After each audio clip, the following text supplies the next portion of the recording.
सभी का अपना चैनल अंकिता दीदी टीचिंग। तो आज हम पढ़ने वाले हैं Navodaya expected question paper set B class 10th। तो देखो, जो नवोदय आदर्श उत्तर है उसके द्वारा हमको जो इम्पोर्टेंट क्वेश्चन मिला है क्लास 10th का, जो इंग्लिश सब्जेक्ट का, उसमें जो भी डू एज डायरेक्टेड दिया है चारों सेट में, ठीक है। तो जितने भी डू एज डायरेक्टेड दिया गया है उसको मैं क्या करूंगी, डिटेल में पढ़ाने वाली हूँ, ठीक है। तो मैंने इससे पहले मैंने सेट ए को करा लिया है, ठीक है। आज हम लोग सेट बी के बारे में पढ़ेंगे, ठीक है। तो देखो, डू एज डायरेक्टेड का पहला क्वेश्चन है ना, तो I cooked the food, my daughter was sleeping, fill in the blank with while या वेन, है ना। तो देखो हमको क्या बोल रहा है, जो फिल इन द ब्लैंक मतलब इस खाली स्थान को भरना है, या तो वाइल लगाना है या तो क्या लगाना है, वेन लगाना है, ठीक है। तो हमको कैसे पता चलेगा कि यहाँ वाइल लगेगा या वेन लगेगा, है ना। तो देखो, आई कुक्ड द फूड, मैंने खाना बनाया। माई डॉटर वॉज स्लीपिंग, तो मैंने खाना बनाया जब मेरी बेटी है वो सो रही थी, बोल रहा है ना। तो इसका जब हमारे दो काम एक साथ चलता है ना, तो वहां पर क्या लगता है, वाइल लगता है, ठीक है। और वेन कब लगता है, जब हमारे एक काम पूरा हो चुका है और दूसरा काम चालू होता है, तब क्या होता है, वेन लगता है, ठीक है। लेकिन जब मैंने खाना बनाया बोल रही है, ठीक है, क्या बोल रही है, मैंने खाना बनाया, मेरी डॉटर सो रही थी, मतलब उसकी बेटी जब सो रही होगी तो ये क्या कर रही होगी, खाना बनाई होगी, है ना। तो दोनों काम क्या हो रहे हैं, एक ही साथ चल रहे हैं ना। तो जब दोनों काम एक साथ चलता है तो हमेशा वहां पर क्या लगता है, वाइल लगता है, ठीक है। तो यहाँ क्या आएगा, वाइल आएगा, ठीक है, वाइल।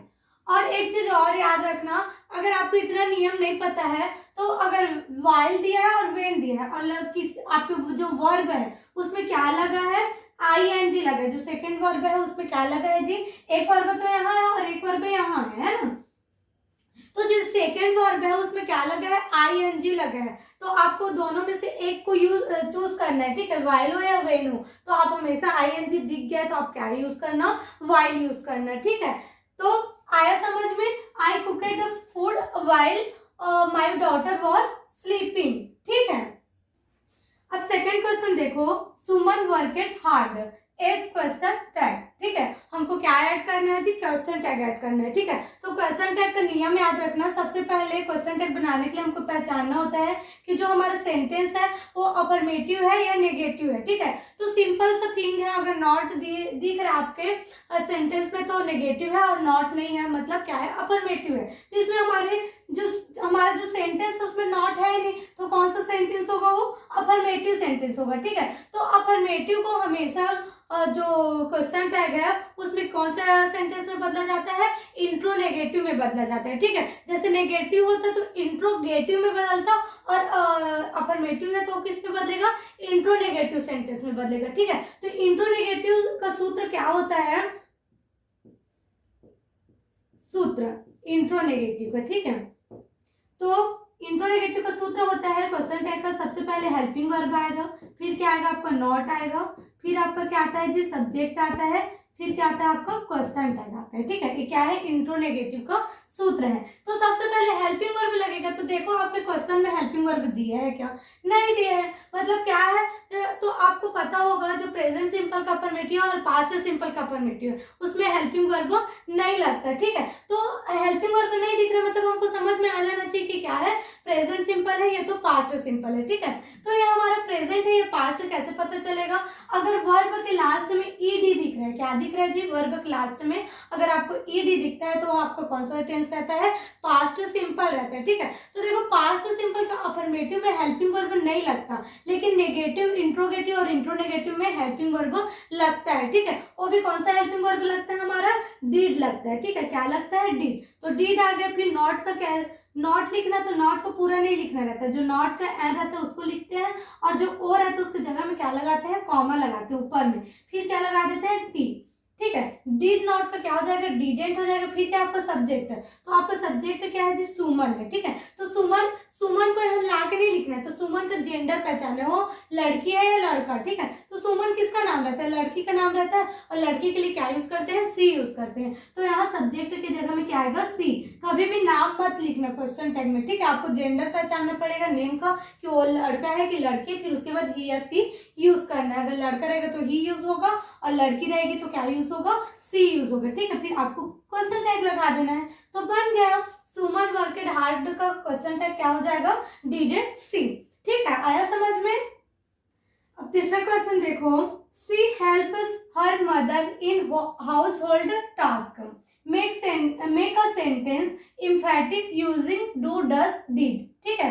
हमको कौन सा सेंटेंस बनाने के लिए बोल रहा है जी, इम्फैटिक सेंटेंस बनाने के लिए बोल रहे हैं ना। इम्फैटिक सेंटेंस मीन्स क्या होता है, मतलब जो प्रेजेंट सिंपल होता है, पास्ट सिंपल होता है, उसके अफर्मेटिव में हेल्पिंग वर्ब नहीं लगता। लेकिन जो इम्फैटिक सेंटेंस होता है ना, उसमें प्रेजेंट सिंपल का अफर्मेटिव और पास्ट सिंपल का अफर्मेटिव में हेल्पिंग वर्ब लगाया जाता है, ठीक है। तो क्या है, इम्फैटिक सेंटेंस है ना। तो देखो ये क्या है, और ऐसा करते क्यों है, क्योंकि किसी बात को एकदम विशेष रूप से बोलने के लिए, बताने के लिए क्या किया जाता है, इम्फैटिक सेंटेंस बनाया जाता है, ठीक है। अब देखो ये क्या है, अब हमको टेंस पहचानना पड़ेगा कि प्रेजेंट सिंपल है कि पास्ट सिंपल है करके, ठीक है। तो देखो ये प्रेजेंट है कि पास्ट है, कैसे पता करेंगे, देखो सब्जेक्ट है, हेल्पिंग वर्ब तो है नहीं, रहता नहीं है क्योंकि, है ना। तो फिर यहाँ वर्ब का कौन सा फॉर्म है, फिफ्थ फॉर्म है। वर्ब के लास्ट में क्या लगा है जी, एस लगा है, मतलब वर्ब का कौन सा फॉर्म हुआ, फिफ्थ फॉर्म। वर्ब का फिफ्थ फॉर्म कौन से टेंस में आता है, प्रेजेंट सिंपल में आता है, ठीक है। प्रेजेंट सिंपल के अफर्मेटिव में आता है वर्ब का फिफ्थ फॉर्म। तो और प्रेजेंट सिंपल में कौन सा हेल्पिंग वर्ब लगता है, डू या डज लगता है, ठीक है। अगर पास्ट होता है तो डिड लगाते, लेकिन ये क्या हमारा प्रेजेंट सिंपल, तो क्या लगेगा, डू लगेगा या तो डज लगेगा। तो देखो हमको पता है जो आई यू वी दे है, इनके साथ कौन सा हेल्पिंग वर्ब लगता है, प्रेजेंट सिंपल में डू लगता है, और ही सी इट नेम के साथ कौन सा हेल्पिंग वर्ब लगता है, डज लगता है। तो यहाँ हमारे सब्जेक्ट कौन है, सी है, तो सी के साथ कौन सा हेल्पिंग वर्ब आएगा, डज आएगा, ठीक है। तो यहाँ क्या आ जाएगा, सी डज, ठीक है। सी डज सब्जेक्ट के बाद ही हेल्पिंग वर्ब लगेगा, तो सी डज। फिर जो आपका वर्ब है वो फिफ्थ फॉर्म में है, तो फिफ्थ फॉर्म किस में बदल जाएगा, फर्स्ट फॉर्म में बदल जाएगा, ठीक है। अगर हम डू डज डिड भी यूज करते हैं तो जो फिफ्थ फॉर्म रहेगा या सेकंड फॉर्म रहेगा वो किस में बदल जाएगा, वर्ब के फर्स्ट फॉर्म में बदल जाएगा। तो एस लगा इसलिए फिफ्थ बना, और एस को हटा देंगे तो क्या बन जाएगा, फर्स्ट बन जाएगा। तो यहाँ क्या आ गया, she help her mother in household task, ये जो ऑब्जेक्ट है वो ऐसी का वैसी रहेगा, ठीक है। Help her mother in household task, ठीक है। आया समझ में। अब देखो चौथा क्वेश्चन है ना, you do your work make an interrogative sentence, ठीक है। आपको जो सेंटेंस है उसको किस में बदलना है जी, इंट्रोगेटिव में बदलना है ना। तो देखो एक इसको बदलेंगे तो इंट्रोगेटिव है ना, लेकिन इसको सबसे पहले पहचान तो लेते हैं कौन सा टेंस है करके, है ना। तो देखो सब्जेक्ट है, हेल्पिंग वर्ब क्या है, डू, और तो वर्ब कहाँ है ना, तो वर्ब तो दिया नहीं है। तो एक चीज याद रखना, जो डू है ना वो हमारे यहाँ हेल्पिंग वर्ब नहीं है, ठीक है। अगर ये हेल्पिंग वर्ब रहता तो यहाँ क्या रहता, वर्ब रहता, या तो नॉट रहता ना। अगर ये हेल्पिंग वर्ब होता तो यहाँ क्या होता, वर्ब होता है ना। लेकिन यहाँ वर्ब योर क्या है, वर्ब है क्या हमारा, नहीं है। मतलब ये जब हमारा वर्ब नहीं है तो जो हमारा डू ना हेल्पिंग वर्ब नहीं है बल्कि क्या है, वर्ब है, ठीक है। आपको प्रेजेंट सिंपल जो डू है ना वो हमारा केवल हेल्पिंग वर्ब नहीं होता, बल्कि वो क्या है, एक वर्ब है, ठीक है। डू मीन्स क्या होता है जी, करना होता है, ठीक है। डू मीन्स क्या होता है, करना। तो ये क्या है, प्रेजेंट सिंपल का अफर्मेटिव सेंटेंस है, ठीक है। सब्जेक्ट है, हेल्पिंग वर्ब है नहीं, वर्ब का कौन सा फॉर्म है, फर्स्ट फॉर्म है। तो ये क्या है, हमारा प्रेजेंट सिंपल का अफर्मेटिव सेंटेंस है, ठीक है। तो इसमें किसको बदलना है, इंट्रोगेटिव सेंटेंस में बदलना है। तो देखो प्रेजेंट सिंपल के अफर्मेटिव में हेल्पिंग वर्ब नहीं लगता, लेकिन नेगेटिव, इंट्रोगेटिव, इंट्रोनेगेटिव में हेल्पिंग वर्ब लगता है, ठीक है। और वो भी कौन सा हेल्पिंग वर्ब लगता है, डू या डज लगता है, ठीक है। तो यू के साथ कौन सा हेल्पिंग वर्ब आता है, डू। आई यू वी दे के साथ क्या लगता है, डू लगता है। तो यहाँ हमारा हेल्पिंग वर्ब क्या है, डू। तो डू। अब इंट्रोगेटिव हमेशा याद रखना, जो हेल्पिंग वर्ब रहता है वो सबसे पहले आता है। तो हमारे यू के साथ कौन सा हेल्पिंग वर्ब आएगा? डू, तो डू आ जाएगा, ठीक है। फिर क्या आता है? हमारे सब्जेक्ट आते हैं। इंट्रोगेटिव में हेल्पिंग वर्ब के बाद क्या आता है? सब्जेक्ट, तो सब्जेक्ट कौन है? यू, तो यू आ जाएगा, यू डू। फिर क्या आता है? वर्ब आता है। तो प्रेजेंट सिंपल के अफर्मेटिव में अफर्मेटिव उसमें वर्ब का फर्स्ट या फिफ्थ फॉर्म लगता है। फिर नेगेटिव, इंट्रोगेटिव, इंट्रोनेगेटिव में क्या होता है? वर्ब का फर्स्ट फॉर्म ही लगता है। तो डू का फर्स्ट फॉर्म डू ही होगा, तो do you do.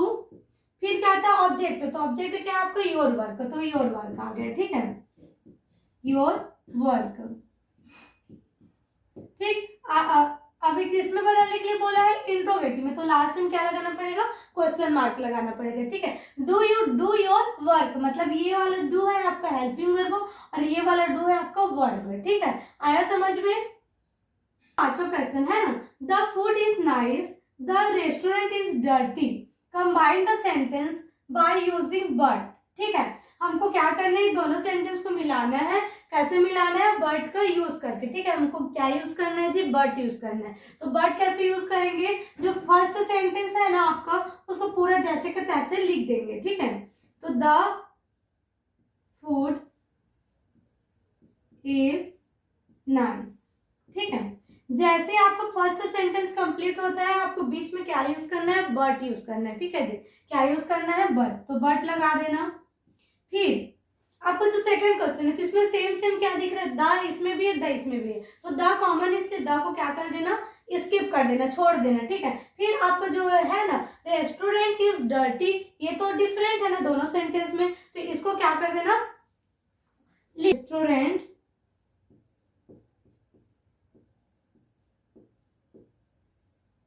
Is dirty, ठीक है। तो हमारा सेंटेंस क्या बना? The food is nice but restaurant is dirty, ठीक है। मतलब खाना तो अच्छा था, लेकिन जो रेस्टोरेंट था वो क्या था? गंदा था, ठीक है। तो आया समझ में? तो हमारा जो सेकंड मतलब जो सेट भी है वो भी यही कंप्लीट होता है, डू एज डायरेक्टेड का, ठीक है। तो अगर वीडियो समझ में आए, पसंद में आए, तो वीडियो को लाइक कीजिएगा और चैनल को सब्सक्राइब कीजिएगा, ठीक है। और शेयर करना मत भूलिएगा अपने दोस्तों में, ताकि उनका भी हेल्प हो जाए, ठीक है। तो थैंक यू।